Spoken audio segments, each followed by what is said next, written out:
کی آیت نمبر 83 سے آیت نمبر 91 تک 9 آیات کریمہ آج کے درس میں شامل ہیں۔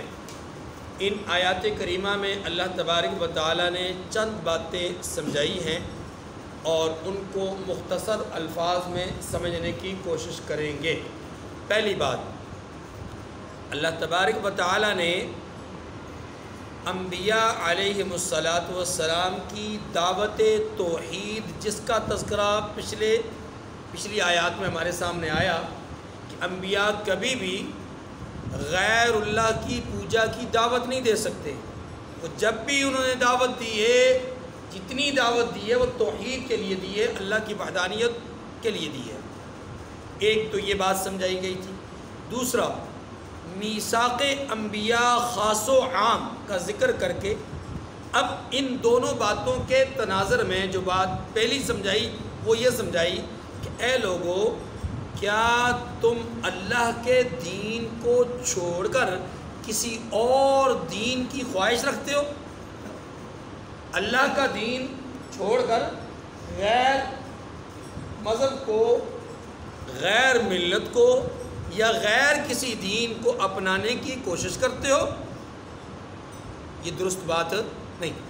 ایک تو یہ پھر اسی بات کو ایک اور انداز میں سمجھانے کے لیے فرمایا کہ تم مانو یا نہ مانو، تم مانو یا نہ مانو، زمینوں اور آسمانوں میں بہت ساری مخلوق ایسی ہے جو اللہ کو مانتی ہے، اللہ کو بات سمجھ آ گئی۔ یہ دوسری بات جو سمجھائی گئی وہ پہلی بات کو سمجھانے کے لیے، یعنی بات ایک ہی ہے، اس کو دو رخ سے سمجھایا، مثبت اور منفی دونوں انداز میں سمجھایا۔ اب اس کے تناظر میں ایک بات سمجھ لیجئے، اور وہ یہ ہے، احکامات کا تعلق دو طرح کی چیزوں سے ہے۔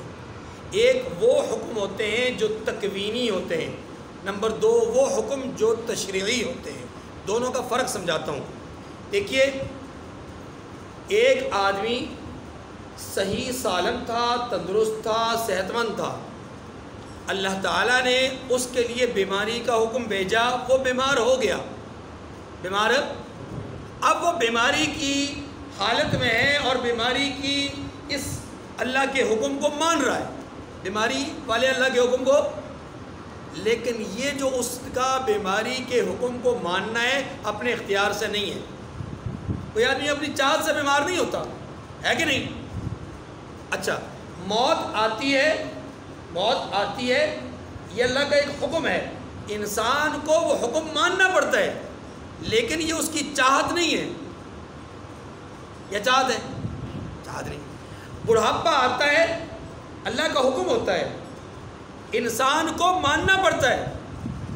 وہ چاہے کہے کہ میں جوان ہوں، لیکن اس کے اعضاء بتلائیں گے، اس کی داڑھی اور سر کے بالوں کی سفیدی بتلائے گی، اس کی نظر اور بینائی کی کمزوری بتلائے گی، اس کے اعضاء اور جسمانی قوت کی کمزوری بتلائے گی، ہاں جی، اٹھتے بیٹھتے جو تکلیف اور آہ کی جو آوازیں وہ بتلائیں گی، ریڑھ کی ہڈی، کمر کی ہڈی، ہاں جی، جوڑوں کا درد بتلائے گا کہ جناب آپ بوڑھے ہو چکے ہو، لیکن وہ مانے اگرچہ نہ، لیکن اسے بوڑھا ہونا ہے۔ ٹھیک ہے جی۔ اب یہ اسی طرح آسمان سے بارش برستی ہے، یہ برسے گی، یہ برسے گی، اور انسان چاہے یا نہ چاہے اس نے برسنا ہے۔ زلزلہ نے آنا ہے تو آنا ہے، زمین، انسان، مخلوق چاہے نہ چاہے۔ بات سمجھ گئی؟ اس کا مطلب یہ ہوا کہ اللہ تعالیٰ کے بعض احکامات ایسے ہوتے ہیں کہ جن کا ماننا زمین کے لیے، آسمان کے لیے، زمین والوں کے لیے، آسمان والوں کے لیے، انسانوں کے لیے ضروری ہوتا ہے۔ ماننا کیا ہوتا ہے؟ چاہے پسند کریں، نہ پسند کریں، چاہے نہ چاہے، انہیں ماننا پڑتا ہے۔ انہیں ایسے احکامات کو تکوینی احکامات کہتے ہیں۔ کیا کہتے ہیں؟ اچھا، نمبر دو، احکامات کی دوسری قسم تشریعی ہے۔ تشریعی احکامات کا مطلب یہ ہے کہ وہ حکم جس میں اللہ کی طرف سے حکم تو آیا، لیکن ماننے اور نہ ماننے میں بندہ خود با اختیار ہے۔ بندے کو اختیار نہیں، بندہ با اختیار ہے۔ دونوں لفظوں میں فرق ہے۔ بندے کو اختیار اللہ نے نہیں دیا. اختیار دینے کا مطلب تو یہ ہے کہ کوئی مان لے تو مان لے، نہ مانے تو نہ مانے. تو پھر اس صورت میں تو سزا اور جزا دونوں نہیں ہونی چاہیے. لیکن نہیں، اختیار نہیں دیا، بندے کو مختار بنایا. بندے کو مختار بنایا یعنی اس کے ذہن میں یہ بات رکھی کہ چاہے تو وہ اپنی طرف سے پسند کرے نہ پسند، اللہ کی مرضی تو یہ ہے کہ ہر بندہ مانے. اللہ کی مرضی تو یہ ہے، لیکن اب بندوں کی مرضی الگ چھوڑ دی ہے. تو دیکھیے کہ احکامات تشریعی یہ غیر اختیاری نہیں ہوتے، اختیاری ہوتے ہیں. ان کا ماننا کیا ہوتا ہے؟ اختیاری ہوتا ہے. احکامات تکوینی کا ماننا غیر اختیاری ہے. غیر اختیاری سمجھتے ہیں نا؟ بندہ نہیں چاہتا لیکن بیمار ہو جاتا ہے، بندہ نہیں چاہتا لیکن بوڑھا ہو جاتا ہے. اس کے اختیار میں نہیں ہے. اس کے اختیار میں نہیں کہ وہ موت سے کوئی کسی چیز کو موت کے سامنے کسی چیز کو رکاوٹ بنا دے. مرنا ہی مرنا ہے، بیمار ہونا ہی ہونا ہے، بارش نے برسنا ہی برسنا ہے، طوفان نے آنا ہی آنا ہے. اس لیے تکوینی احکامات اور تشریعی احکامات میں فرق ہے. بندہ مکلف تشریعی احکامات کا ہے، تکوینی احکامات کا نہیں. اب یہ اگلی بات سمجھیں، بندہ مکلف کس چیز کا ہے؟ تشریعی احکامات کا. شرعی احکامات کا مکلف ہے، تکوینی احکامات کا مکلف. غیر اختیاری احکامات کا مکلف انسان نہیں ہے. ہاں، غیر اختیاری احکامات کو انسان مانتا ہے، جیسا کہ جانور، جیسا کہ شجر، حجر، نباتات، جمادات، زمین، آسمان، ہر چیز مانتی ہے. اس طرح سے انسان بھی مانتے ہیں، چاہتے نہ چاہتے، ہاں جی، پسند ناپسند، اختیار غیر اختیار، ہر صورت میں ماننا ہی پڑتا ہے. لیکن تشریعی احکامات میں مرضی ہوتی ہے. اب جو فیصلہ ہونا ہے، جو نتیجہ آنا ہے، وہ نتیجہ کس پہ آنا ہے؟ تشریعی احکامات پہ. اختیاری احکامات پہ، تکوینی احکامات پہ فیصلہ نہیں ہونا. تکوینی احکامات پہ فیصلہ یعنی کیا مطلب؟ سزا اور جزا کے فیصلے کس پہ ہونے ہیں؟ تشریعی احکامات پہ. اب اللہ تبارک و تعالیٰ نے یہاں پر جو بات سمجھائی وہ یہ سمجھائی کہ اتنی واضح اور بدیہی بات کے باوجود تم اللہ کے دین کو چھوڑ کے غیر کو اپنانے کی کوشش کرتے ہو. تمہیں اختیار دیا تھا تو اس اختیار کا یہ مطلب تو نہیں ہے کہ تم اتنی واضح چیزوں کو چھوڑ کر کے غیر واضح چیزوں کے پیچھے چلے جاؤ. اور اتنی واضح کہ اس واضح پیغام کو لے کر کے اللہ کے بہت سارے نبی آئے، جن میں ابراہیم علیہ السلام، موسیٰ علیہ السلام، عیسیٰ علیہ السلام اور ان کی اولاد اور دیگر انبیاء، یہ سارے کے سارے اسی سلسلے میں آئے کہ واضح دین لے کر آئے. اللہ تعالیٰ نے ابراہیم علیہ السلام سے فرمایا اسلم اذ قال له ربه اسلم. سورہ بقرہ میں پہلے پارے کے آخر میں فرمایا جب اللہ نے ابراہیم سے کہا کہ اسلم، فرمان بردار بن جائیے، تو حضرت ابراہیم نے کیا فرمایا؟ اسلمت لرب العالمین، میں جہانوں کے رب کے لیے کیا ہو گیا؟ فرمان بردار بن گیا. اب کیوں فرمان برداری اختیار کی؟ اس لیے کہ یہی وہ دین ہے کہ جسے اللہ نے پسند کیا ہے. ان الدین عند اللہ الاسلام، دین اللہ کے یہاں کون سا پسندیدہ ہے؟ اسلام. اب جو آدمی وَمَن يَبْتَغِ غَيْرَ الْإِسْلَامِ الدِّينَ، جس نے دین کو بطور اسلام نہیں قبول کیا، دین کو بطور اسلام یعنی اسلام کو دین کے اعتبار سے قبول نہیں کیا بلکہ کسی اور طریقے، کسی اور منہج اور کسی اور انداز کو بطور دین قبول کیا، فرمایا پھر اس کے لیے ہمارے پاس کوئی صلہ، کوئی اجر. ٹھیک ہے جی، یہ بات سمجھ میں آ گئی. اب جتنی بات ہم نے سمجھی ہے اتنی آیات کا ترجمہ پڑھتے ہیں، پھر اگلی بات سمجھ کے پھر انشاءاللہ مکمل. دیکھیے افغیر دین اللہ یبغون وله اسلم من فی السماوات والارض طوعا وکرہا والیہ یرجعون. فرمایا کیا یہ کافر اللہ کے دین کے سوا کسی اور دین کے طالب ہیں، حالانکہ سب اہل آسمان و زمین خوشی یا زبردستی سے اللہ کے فرمان بردار ہیں. جیسے میں نے سمجھایا، اور اسی کی طرف لوٹ کر جانے والے ہیں، لہذا انہیں چاہیے کہ یہ بھی دین اسلام کو ہی قبول کریں، کسی اور دین کو. اچھا قل اللہ نے اپنے حبیب صلی اللہ علیہ وسلم کو اسلام کی عظمت آپ کی وساطت سے انسانوں کو سمجھائی۔ اسلام کی عظمت کیا ہے؟ فرمایا آپ کہہ دیجئے آمنا باللہ وما انزل علینا وما انزل علی ابراہیم واسماعیل واسحاق ویعقوب والاسباط وما اوتی موسیٰ وعیسیٰ والنبیون من ربهم۔ فرمایا آپ کہہ دیجئے کہ ہم خدا پر ایمان لائے اور جو کتاب ہم پر نازل ہوئی اور جو صحیفے ابراہیم اور اسماعیل اور اسحاق اور یعقوب اور ان کی اولاد پر اترے اور جو کتابیں موسیٰ اور عیسیٰ اور دوسرے انبیاء کو ان کے پروردگار کی طرف سے ملی سب پر ایمان لائے۔ گویا محبوب آپ لوگوں کو بتلا دیجئے کہ ہماری ایمانیات کے اندر یہ چیزیں شامل ہیں، ہماری ایمانیات کے اندر یہ چیزیں، اس سے ایک پیغام دیا گیا، اس جملے سے ایک پیغام۔ وہ پیغام کیا ہے کہ اسلام وہ معتبر ہے جس میں تمامی انبیاء پر ایمان ہو، دین وہ معتبر ہے جس میں تمام انبیاء، جبکہ دین موسوی کو ماننے والے عیسیٰ علیہ السلام کو نہیں مان رہے، دین عیسوی کو ماننے والے موسیٰ علیہ السلام کے مخالف ہیں، حتیٰ کہ یہودی عیسیٰ علیہ السلام کے بارے میں نعوذ باللہ یہاں تک الفاظ کہتے ہیں کہ وہ نعوذ باللہ دجال تھے۔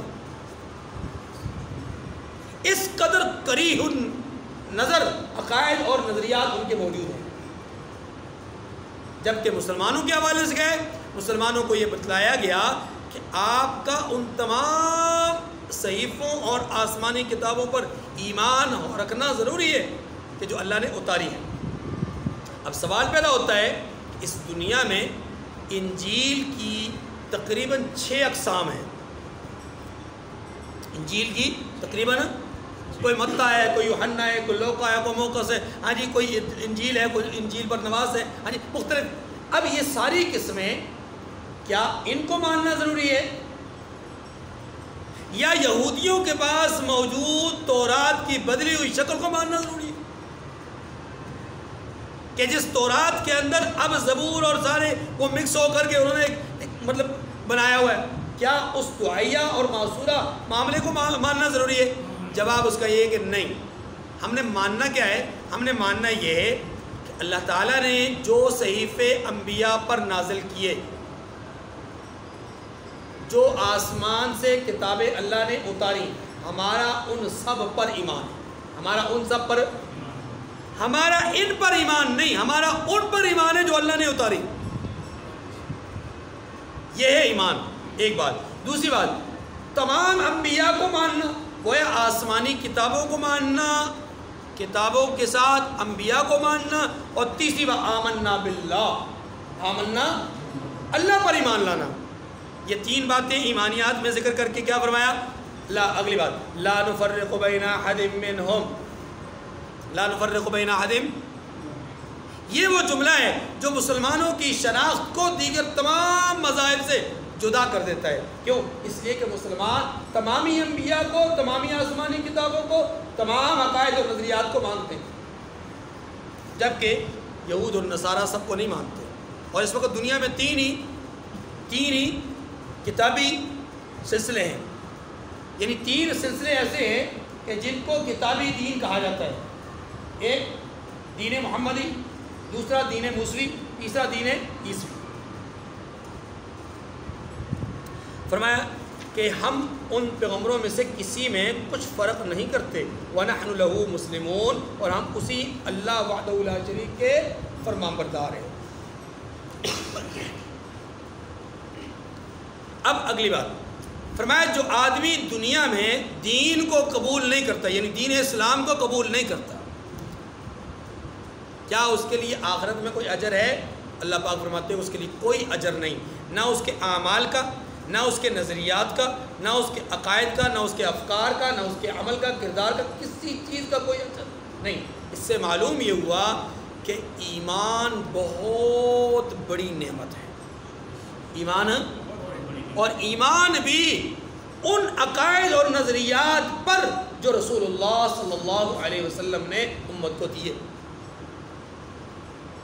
اسی لیے فرمایا وَمَن يَبْتَغِ غَيْرَ الْإِسْلَامِ دِينًا فَلَن يُقْبَلَ مِنْهُ، جو شخص اسلام کے سوا کسی اور دین کا طالب ہوگا وہ اس سے ہرگز قبول نہیں کیا جائے گا، یعنی وہ دین وہ عمل کچھ بھی، وہ فی الآخرۃ من الخاسرین، اور ایسا شخص آخرت میں نقصان اٹھانے والوں میں سے ہوگا۔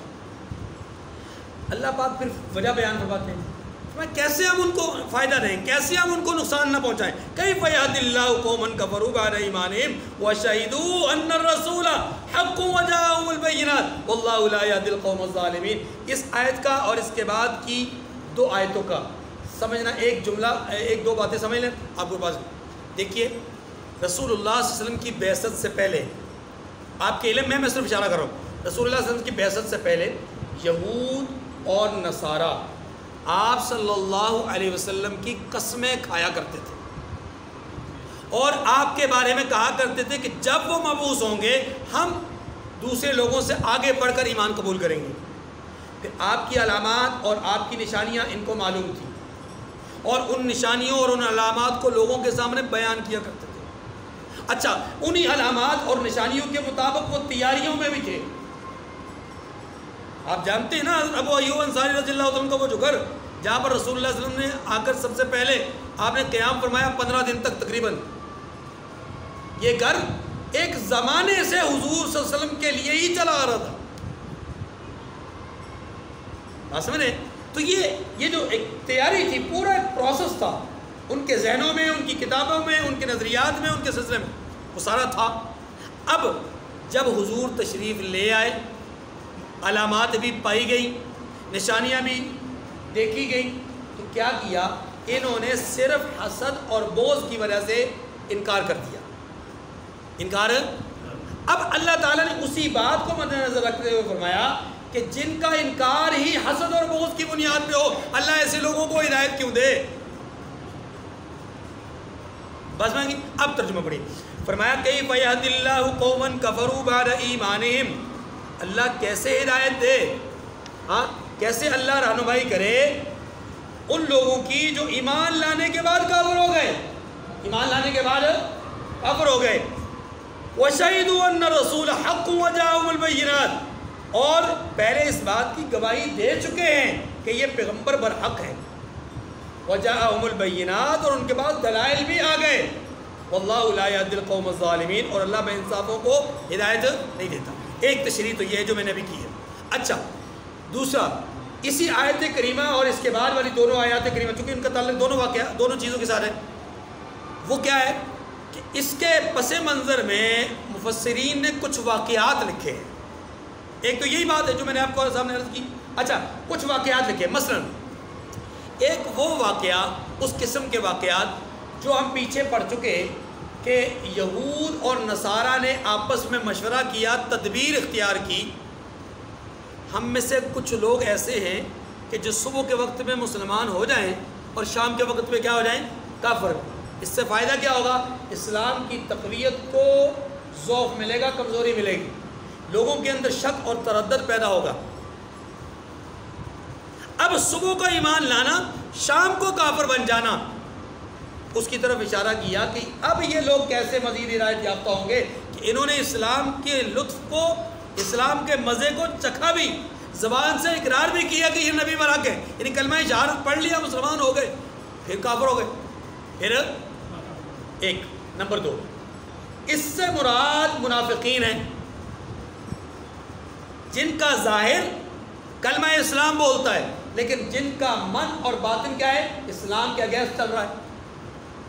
ان کے متعلق فرمایا کہ یہ لوگ کیسے ہدایت یافتہ ہوں گے، ان لوگوں کو ہدایت کیسے ملے گی جبکہ ان کا دل ان کی زبان کا ساتھ نہیں دے رہا، یعنی یہ اندرونی طور پر نہا خانہ کافر ہے۔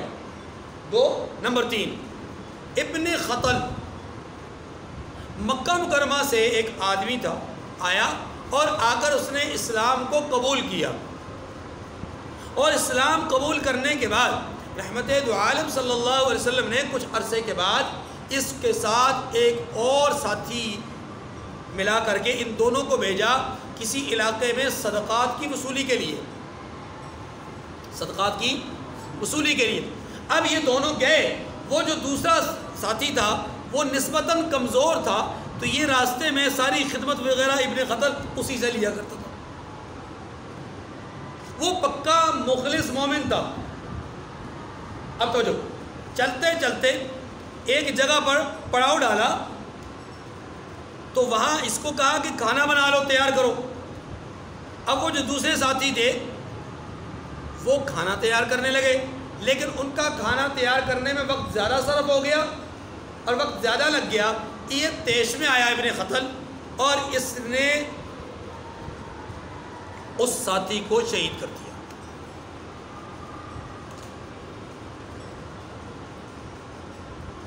جب اس نے اس کو شہید کر دیا اب اس کے سامنے دو راستے تھے۔ ایک راستہ یہ تھا کہ دنیاوی اعتبار سے قصاصاً قتل کیا جائے اور آخرت کی سزا سے بچ جائے،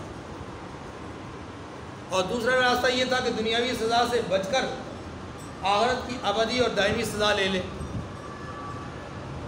تو اس نے اپنے لیے دوسرے راستے کو منتخب کیا، بھاگ گیا قتل کر کے، بجائے اس کے کہ شرمندہ ہوتا، توبہ کرتا، اللہ کے رسول کے پاس جاتا، معافی مانگتا اور جو سزا دنیاوی تھی وہ پا لیتا اور آخرت میں بچ جاتا۔ لیکن سنیے، یہاں سے بھاگا مکہ، واپس مکہ چلا گیا اور مکہ جا کر کے اس نے کلمہ کفر اختیار کیا، اسلام اس نے چھوڑ دیا۔ اور جب اس نے اسلام چھوڑا تو صرف اسلام چھوڑا ہی نہیں بلکہ اسلام کا اتنا سخت دشمن بن گیا کہ یہ اپنے گھر پہ محفل سرور اور رقص کی محفلیں لگایا کرتا تھا، اور اس میں جو گویے ہوتے تھے یا مغنیاں ہوتی تھیں، جو رقاصائیں ہوتی تھیں یا جو گانے والے ہوتے تھے، ان کو کہا کرتا تھا کہ نعوذ باللہ اسلام اور حضور کی حجب میں مذمت میں اشعار پڑھو۔ بات سمجھے؟ جب رحمت دو عالم صلی اللہ علیہ وسلم سن 8 ہجری میں 10,000 مجاہدین کے ساتھ مکہ مکرمہ تشریف لے گئے فاتحانہ انداز میں، تو رحمت دو عالم صلی اللہ علیہ وسلم نے اس وقت فرمایا کہ آج جس نے ابو سفیان کے گھر پناہ لی اس کو امن، جس نے سفید جھنڈا اٹھا لیا اس کو امن، جس نے امن طلب کیا اس کو امن، جو اپنے گھر کا دروازہ بند کر دے اس کو امن، جو بیت اللہ میں آ جائے اس کو امن۔ مختلف امن کے مختلف طریقے بتلائے، یعنی گویا کہ ہر بندے کو امن کا موقع دیا، امن طلب کرنے کا ہر بندے کو موقع دیا۔ لیکن اللہ کے رسول نے فرمایا ابن قتل جہاں ملے قتل کر دو، وما ارسلناک الا رحمتا للعالمین، جو کائنات کے لیے رحمت بنا کر کے بھیجے گئے ان کے الفاظ پہ غور کیجئے۔ فرمایا ابن قتل جہاں ملے قتل کر دو۔ اب ابن قتل کو تلاش کیا گیا اور تلاش کرتے کرتے کرتے کرتے پایا گیا کہاں پر؟ مقام ابراہیم، اللہ اکبر، مقام ابراہیم اور حجر اسود کے درمیان، گویا باب رحمت کے سامنے، باب رحمت کے سامنے غلاف کعبہ پکڑے ہوئے، دیوار کعبہ کے ساتھ چپٹے ہوئے، سینہ اس نے دیوار کعبہ کے ساتھ لگایا ہوا، خیال اس کا یہ تھا کہ یہاں کچھ نہیں کہا جائے گا۔ رحمت دو عالم صلی اللہ علیہ وسلم کو بتایا گیا کہ یا رسول اللہ آپ فرماتے ہیں کہ ابن قتل کو جہاں پاؤ قتل کر دو، وہ تو کعبہ کے ساتھ لپٹا ہوا ہے، کعبہ کے ساتھ چپکا ہوا ہے، غلاف کعبہ اس میں لپٹا ہوا ہے، ایک طرف مقام ابراہیم دوسری طرف حجر اسود، یعنی وہ باب رحمت کے سامنے۔ یا رسول اللہ اب کیا کریں؟ فرمایا قتل کر دو۔ بات سمجھے کیا فرمایا؟ قتل کر دو۔ کیوں؟ اس لیے کہ یہ وہ لعنتی ہے کہ جس نے ایک تو اسلام چھوڑ کر کفر اختیار کیا، گویا مرتد ہوا، گویا نمبر 1۔ نمبر 2، اس نے ایک مسلمان صحابی کو قتل کیا۔ نمبر 3، رسول اللہ صلی اللہ علیہ وسلم کی شان میں گستاخیاں کیا کرتا تھا، تو گویا اس کے قتل کرنے کی ایک نہیں تین وجوہات تھی۔ تو رحمت دو عالم صلی اللہ علیہ وسلم ایسے قتل، اور پھر صحابہ نے وہیں پر اس کو قتل کیا۔ تو مفسرین نے لکھا ہے کہ یہ آدمی بھی اس آیت کریمہ کا پس منظر ہے کہ اس نے اسلام قبول کیا اور پھر اسلام کو چھوڑ دیا۔ اللہ پاک فرماتے ہیں ہم ایسے آدمی کو کیسے ہدایت دیں؟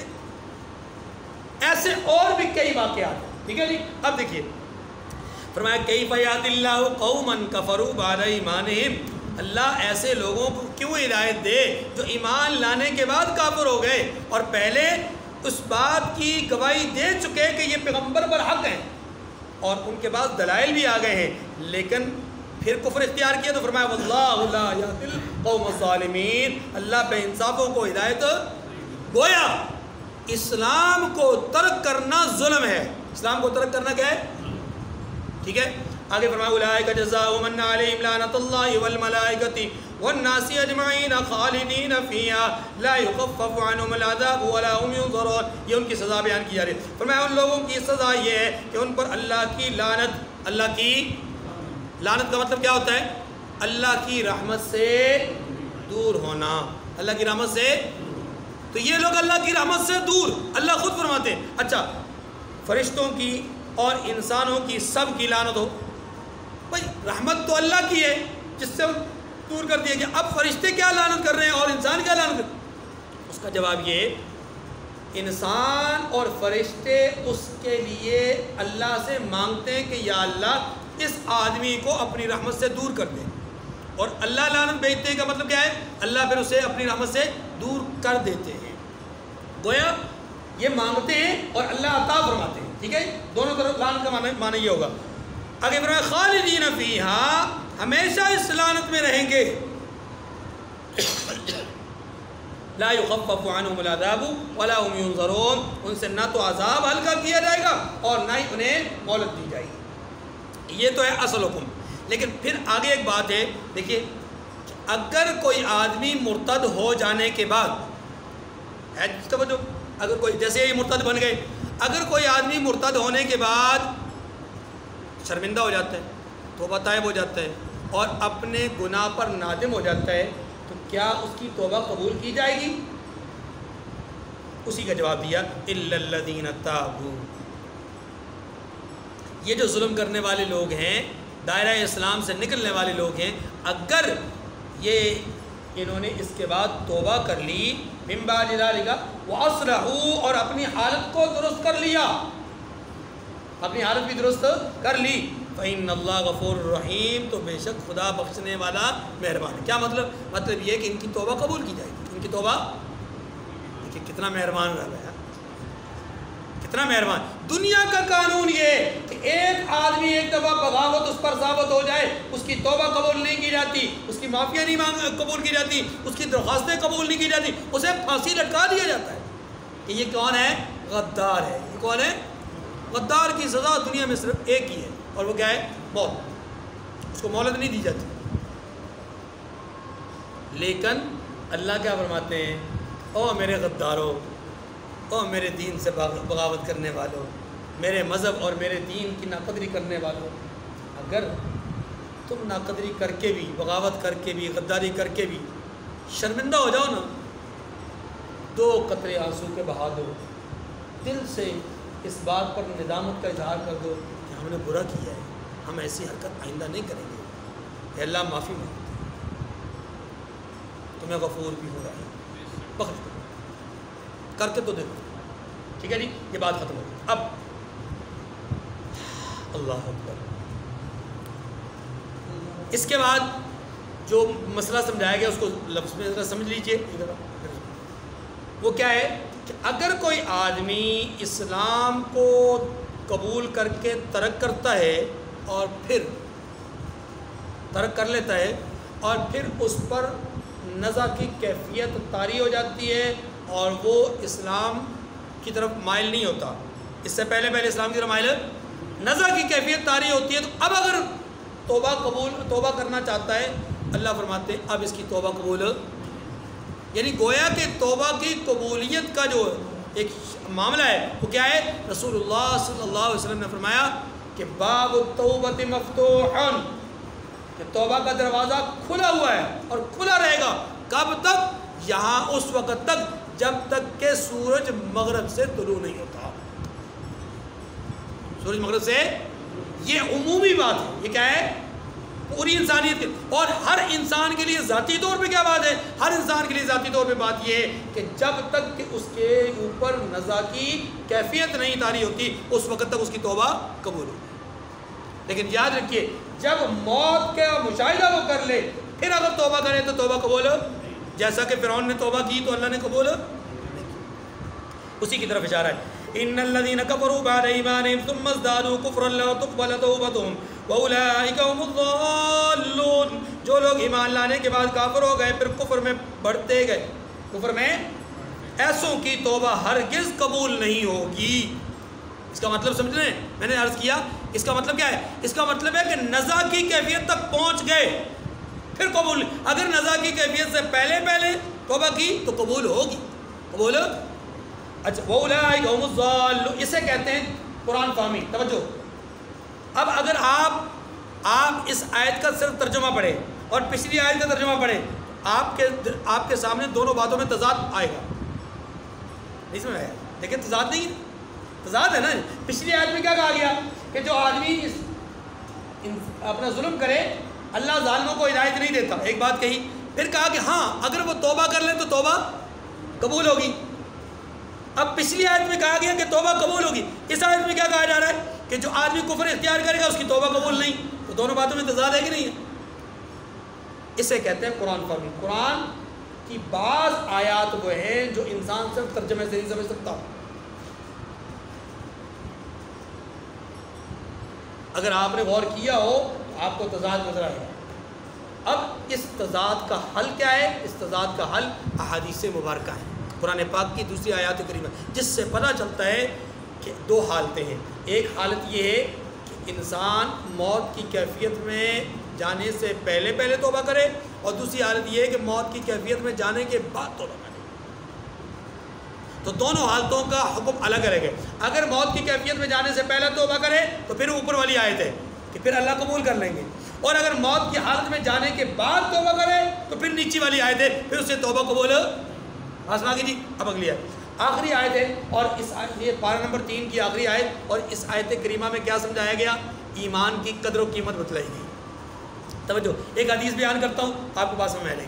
رحمت دو عالم صلی اللہ علیہ وسلم نے فرمایا کہ قیامت کے دن اللہ تعالیٰ ایک شہید کو پوچھیں گے، ایک شہید کو کہ اے شہید میرے راہ میں اپنی جان کھپانے والے، تو خوش ہے، راضی ہے، جو وعدے میں نے کیے تھے پورے کیے؟ یا اللہ میں راضی ہوں، میں خوش ہوں. اچھا کچھ اور طلب کرنا چاہتے ہو، کچھ اور مانگنا چاہتے ہو؟ تو شہید عرض کرے گا کہ یا اللہ ایک خواہش ہے، ایک آرزو ہے، اور وہ آرزو یہ کہ میرا دل چاہتا ہے کہ دوبارہ دنیا میں جاؤں، آپ کی راہ میں لڑوں، مارا جاؤں، پھر زندہ کیا جاؤں، پھر لڑوں، پھر مارا جاؤں، پھر زندہ کیا. وہ جو لطف تھا نا بوقت شہادت کے وقت کا جو لطف تھا، اللہ وہ لطف بار بار پانا چاہتا. اللہ پاک فرمائیں گے نہیں جاؤ، یہ نہیں منظور ہوگی، کیونکہ اس کے لیے مجھے دوبارہ کائنات کو سجانا پڑے گا. اچھا اس کے مقابلے میں ایک جہنمی کو بلایا جائے گا، اس سے پوچھا جائے گا کہ بتاؤ جو میں نے وعدے کیے تھے پورے ہوئے؟ یا اللہ پورے ہو گئے. جیسی جیسی سزائیں بتائی تھیں ویسی ویسی مل رہی ہیں؟ یا اللہ ویسی مل رہی ہیں. بتاؤ کوئی آرزو، کوئی تمنا؟ نہیں. اس سے کہا جائے گا کہ اگر خود ہی اللہ پاک فرمائیں گے اگر تم بتاؤ کہ تمہارے پاس اس وقت دنیا و معافیہ، دنیا اور دنیا جس دنیا میں تم رہ گئے اس کی بقدر اگر تمہارے پاس سونا ہو تو کیا اپنی جان چھڑانے کے بدلے میں دے سکتے ہو؟ تو وہ فوراً کہے گا ہاں یا اللہ میں بالکل تیار ہوں، اس کام کے لیے میں بالکل تیار ہوں، اگر میرے پاس اتنا سونا ہوتا تو میں ضرور اپنی جان چھڑانے کے لیے دیتا. اللہ پاک اس وقت کیا فرمائیں گے پتہ ہے؟ جھوٹ بولتے ہو. حدیث میں آتا ہے کہ اللہ کیا فرمائیں گے؟ جھوٹ بولتے ہو. کیوں؟ اس لیے کہ تمہیں دنیا میں نے ایک چھوٹی سی بات ماننے کے لیے کہا تھا، اور وہ بات کیا تھی کہ مجھے وحدہ لا شریک مان لو. تم نے وہ تو مانی کوئی نہیں، اب اتنا بڑا سونا تم دینے کے لیے کیسے تیار ہوگی؟ کیونکہ اسی دنیا کے لیے تو تم نے سب کچھ چھوڑا تھا. بات میں نے اب دیکھیے فرمایا ان الذین کفروا وماتوا وهم کفار، فرمایا کہ جو لوگ کافر ہوئے وہ کفر ہی کی حالت میں مر گئے. اللہ وہ اگر نجات حاصل کرنا چاہیں گے کس کے بدلے میں؟ فَلَن يُقْبَلَ مِنْ أَحَدٍ مِلْءُ الْأَرْضِ ذَهَبًا وَلَوِ افْتَرَىٰ بِهِ، بدلے میں زمین پر سونا دے دیں، یعنی اپنی نجات حاصل کرنے کے لیے بدلے میں زمین کے برابر سونا دے دیں تو ہرگز قبول نہیں کیا۔ اول تو آخرت میں ایسا کوئی سلسلہ ہوگا نہیں، لیکن یہ بفرض محال ایک بات کہی گئی کہ اگر فرض کرے ایسا ہو بھی تو تب بھی اس سونے کو قبول نہیں کیا جائے گا۔ کیوں؟ اس لیے کہ دنیا کی جو قدر و قیمت ہے، دنیا کا جو مرتبہ ہے، اللہ کے یہاں مچھر کے پر کے برابر بھی نہیں۔ اولئک لہم عذاب علیم وما لہم من ناصر۔ اس آیت کریمہ سے سمجھ میں آیا اللہ کے ہاں ایمان کی کتنی بڑی دولت اپنا قدر ہے، ایمان کی قدر کتنی ہے کہ یہی ایمان ہے جس کی بدلے میں، جس کی وجہ سے انسان قیامت کے دن بخشا جائے گا۔ اگر یہ ایمان نہیں تو ساری کائنات کی نیکیاں بھی انسان کر لے تو اس کا کوئی فائدہ نہیں۔ اولئک لہم عذاب علیم وما لہم من ناصرین، ان لوگوں کو دکھ دینے والا عذاب ہوگا اور ان کی کوئی مدد نہیں کرے گا۔ وآخر دعوانا ان الحمد للہ رب العالمین وصلی اللہ علی النبی الأمی وعلی آلہ وسلم تسلیما۔